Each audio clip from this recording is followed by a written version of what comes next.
Il est le secrétaire du Parti démocrate italien. Et que ce soit en Italie ou à l'étranger, Enrico Letta met en garde contre le risque de l'avènement de l'extrême droite. Ce professeur d'université au ton posé a pris part à cette campagne législative italienne, fort d'une grande expérience politique. Son mandat de Premier ministre a duré près d'un an, entre 2013 et 2014.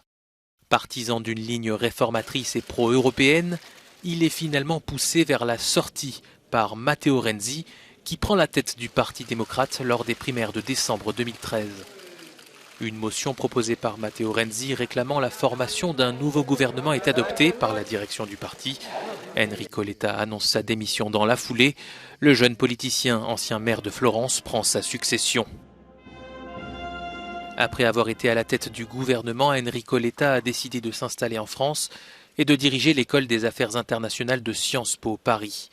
Son mandat en tant que Premier ministre a été marqué notamment par l'un des pires naufrages de migrants en mer Méditerranée, ayant fait 366 morts en octobre 2013. En mars 2021, il revient en Italie et reprend la direction du Parti démocrate après la nomination de Mario Draghi en tant que chef d'un gouvernement d'entente nationale auquel participent des formations politiques aux antipodes les unes des autres, dont le parti d'Enrico Letta.